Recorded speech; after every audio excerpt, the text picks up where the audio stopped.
Hello everyone, my name is Kuldeep Singh Rathore. Welcome in GATE वाला platform. तो I hope so guys कि आप सबकी तैयारी बहुत अच्छे तरीके से चल रही होगी। गाइस, आप सबको पता है कि आप लोगों के लिए काफ़ी ज़्यादा ऐसे रिलेटिव और इन्फॉर्मेटिव सेशंस हम लोग लेते रहते हैं। हमारा ओनली मोटो रहता है कि आप लोग हर चीज़ से अवेयर रहो, आप लोगों की कोई भी जो एरर्स है, मिस्टेक्स है, वो ना हो।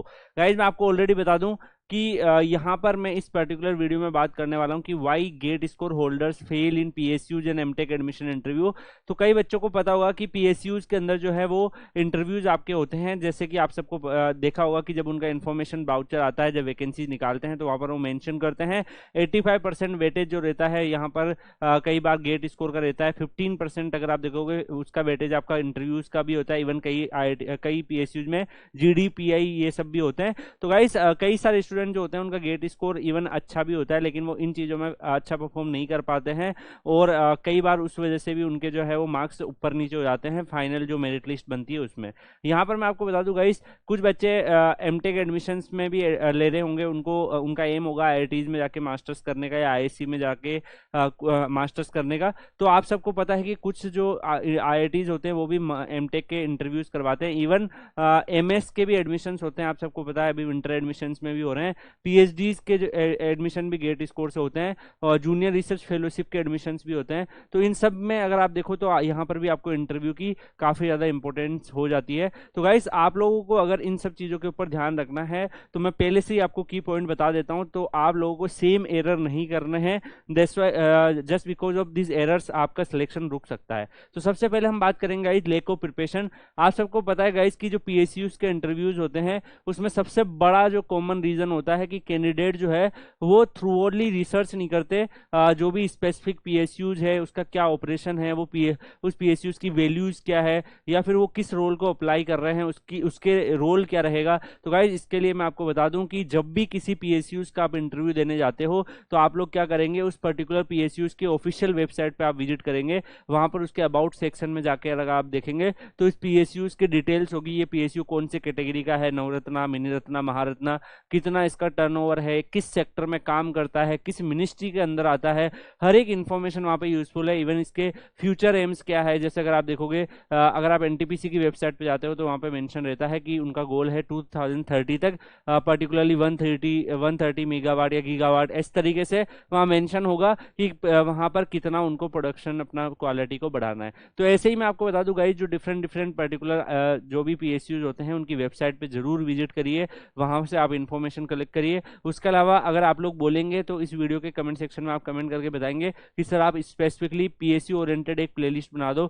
जिसमें हर एक पीएसयू के की पॉइंट्स आप बता दो, जिससे हम उस पीएसयू के बारे में फुल्ली अवेयर रहें। तो अगर आप लोग ऐसा बोलेंगे तो मैं वो भी आप लोगों के लिए प्रोवाइड करने के लिए तैयार हूँ, जिसमें हम कंप्लीट में उस पीएसयू की डिटेल बता दूंगा, जिससे आप लोगों को अवेयर है कि आप एक्चुअली में किस पर्टिकुलर पीएसयू को चूज करना चाहिए आपको अपने लिए। और इसके अलावा आप लोगों के लिए इंटरव्यू में भी वो वीडियोज हेल्प करेंगे। इसके बाद मैं आपको बता दूंगा जो सेकंड टॉपिक रहेगा टेक्निकल इनकम्पिटेंस। तो यहाँ पर कई सारे जो बच्चे होते हैं वो टेक्निकल बैकग्राउंड के होते हैं, इवन गेट स्कोर भी अच्छा ले जाते हैं, लेकिन उनके अंदर वो स्किल्स नहीं होती है कि वो इंटरव्यू को पास कर ले। मतलब जब वो क्वेश्चन तो सोल्व कर लेते हैं, उनको नॉलेज भी होती है, लेकिन जब इंटरव्यू में उनसे क्वेश्चन पूछे जाते हैं तो उस टाइम पर वो कुछ भी आंसर करने लगते हैं, इधर उधर से घुमा घुमा के आंसर करने लगते हैं, और सामने वाले जो भी इंटरव्यूअर होते हैं वो कंफ्यूज ज़्यादा होते हैं, उनको क्लियरिटी नहीं होती। तो उस केस में भी आप कितना ही अच्छा गेट स्कोर रखते हो, आप इंटरव्यू में फेल हो जाएंगे। आपको क्या करना है कि आपको एक स्ट्रॉन्ग कम्युनिकेशन स्किल चाहिए, जिसमें आप अपना जो भी कॉन्सेप्ट उनको एक्सप्लेन करो, जो भी क्वेश्चन है उसका कॉन्सेप्ट जब आप एक्सप्लेन करो तो आप उनको अच्छे तरीके से एक्सप्लेन कर पाओ, सारे अपने पॉइंट्स रख पाओ शॉर्ट्स लैंग्वेज में। तो ये वाली चीज़ भी आप लोगों को करनी है टेक्निकली। इवन कई पीएसयूज के इंटरव्यू में आपसे पूछ भी लिया जाता है कि आपके फेवरेट सब्जेक्ट कौन से हैं, तो वहाँ पर जो आप फेवरेट बताते हो उसी सब्जेक्ट में से मैक्सिमम क्वेश्चन पूछे जाते हैं।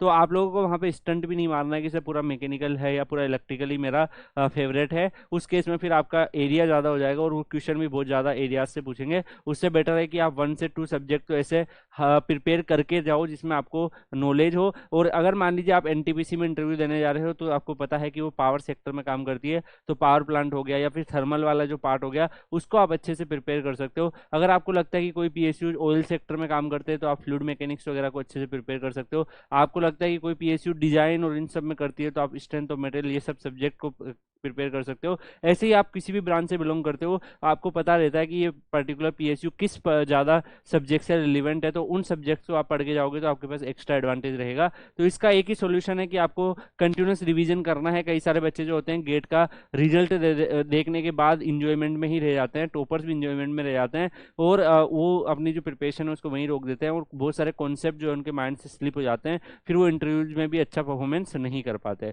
यहाँ पर अगर हम देखें गाइस, इनइफेक्टिव कम्युनिकेशन भी एक बहुत बड़ा इशू है। पुअर कम्युनिकेशन स्किल्स में क्या होता है कि हम लोगों को लगता है कि हम सारे जो है वो कॉन्सेप्ट सामने वाले को बता दे रहे हैं, लेकिन कहीं ना कहीं वहां पर हम कुछ लूपहोल छोड़ देते हैं और उस वजह से सामने वाला उस पर्टिकुलर जो भी हम पॉइंट रख रहे हैं उनको समझ नहीं पाता है। तो यही इशू है कि आपके कम्युनिकेशन स्किल्स काफ़ी अच्छे होने चाहिए, अदरवाइज ये नेगेटिवली इंपैक्ट करता है आपके इंटरव्यूज में। तो आपको अपनी बात भी रखनी है, सामने वाले की बात भी सुननी है। क्या पता वो क्वेश्चन किसी डिफरेंट परस्पेक्टिव से पूछ रहे हैं और आप कुछ और समझ रहे हैं और आप कुछ और आंसर कर रहे हैं और आपको लग रहा है कि आप सही कर रहे हैं, लेकिन आप कहीं ना कहीं एरर्स भी कर रहे होते हैं। तो दैट्स व्हाई आपको अपनी कम्युनिकेशन स्किल्स पे भी काम करना है। नेक्स्ट अगर हम देखेंगे इन एडुकेट रिज्यूम जो होता है, रिज्यूम में कई बार हम लोग जो है बहुत सारी इररिलेवेंट इन्फॉर्मेशन दे देते हैं जो पीएसयूज के रिक्वायरमेंट से डील ही नहीं करती है। आप लोग क्या करते हो कि अपने एक्सपीरियंस वगैरह गलत तरीके से डाल देते हैं कई बार बच्चे, और कई बार फॉल्स इन्फॉर्मेशन भी दे देते हैं। तो उस वजह से फिर वो बाद में जब इंटरव्यू होता है तो वो पकड़े जाते हैं और आपको पता है कि यार सामने वाले आपकी एज से ज़्यादा उनके पास एक्सपीरियंस होता है और 5-5 लोग वहाँ पर बैठे होते हैं, तो डेफिनेटली आप उनको इस तरीके से गुमराह नहीं कर सकते। वो डेफिनेटली आपकी गलतियाँ पकड़ लेंगे। तो जो आप फेयर हो वही आपको आंसर करना है, तो डेफिनेटली वो आपको अच्छे से आगे आपको सिलेक्शन लेने में हेल्प करेगा। इंटरव्यू में परफॉर्मेंस देखो, कई सारे जो स्टूडेंट्स होते हैं वो इंटरव्यू के लिए अनप्रिपेयर्ड रहते हैं कि किस पर्टिकुलर टेक्निकल क्वेश्चन में कैसे अपने आंसर को डिलीवर करना है। अगर एचआर के क्वेश्चंस आते हैं तो मुझे कैसे अपने आंसर्स को डिलीवर करना है, कितने वर्ड्स में करना है, कैसे उसको रोकना है। और अगर मान लीजिए कंफ्यूज होते हैं सामने वाले हमारे जो भी इंटरव्यूअर होते हैं उनको कैसे डील करना है, तो वो भी आप देख सकते हैं। इसके अलावा लेक ऑफ कॉन्फिडेंस भी एक बहुत बड़ा इशू है। हम लोग क्या करते हैं कि जब हमारे इंटरव्यू में जाते हैं तो हम कम्युनिकेशन अच्छे से नहीं कर पाते हैं, हमें इन्फॉर्मेशन पता होती है लेकिन हम नर्वस हो जाते हैं, एंजाइटी हो जाती है और हम आंसर नहीं कर पाते।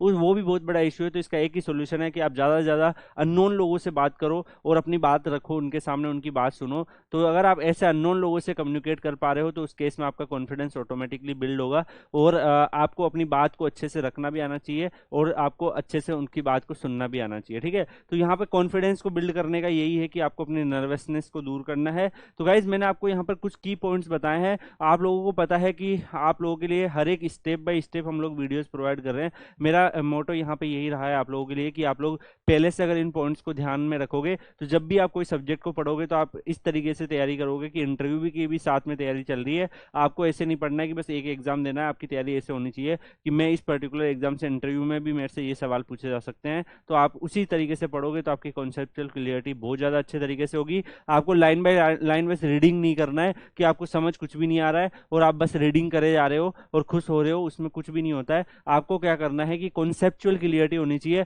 हर एक जो पैराग्राफ, हर एक जो चीज आप पढ़ते हो उसके अंदर एक समराइज आपके होना चाहिए कि इस पर्टिकुलर पैराग्राफ में वो कहना क्या चाह रहा है, एग्जाम में इसमें से कैसे क्वेश्चंस बने जा सकते हैं, उसकी पूरी इंफॉर्मेशन आपको कलेक्ट करके रखनी है। चाहे आपको टाइम जितना भी लगे कोई इश्यू नहीं है, आपको हमेशा अपने आप को आगे देखते हुए बढ़ना है। कभी भी ये नहीं देखना है कि किसी और को कितना टाइम लग रहा है या आपको कितना टाइम लग रहा है। मेन आपका एम क्या होना चाहिए कि आपको कितना टाइम लग रहा है और आपकी जो भी स्किल्स है उसके बेसिस पे पर्टिकुलरली जो भी कॉन्सेप्ट आप पढ़ो उसको पूरा एनालिसिस आपको करना है। तो गाइज अगर आप उसका पूरा एनालिसिस करेंगे तो डेफिनेटली आपकी माइंड में कॉन्सेप्चुअल क्लियरिटी होगी और वही आपके काम आने वाली है। अगर आपने फास्ट और किसी भी एरर्स की वजह से मान लो कि कुछ कॉन्सेप्ट मिस किए तो आप इंटरव्यू में पकड़े जाओगे। आप कहीं ना कहीं वो चीज़ जब यूज होगी, एप्लीकेशन उस चीज़ का होगा तो आप जरूर रटकोगे। तो आपको लॉन्ग टर्म सोचते हुए आगे बढ़ना है। तो बाकी इंटरव्यू के लिए मेजर पॉइंट मैंने आपको बता दिए हैं।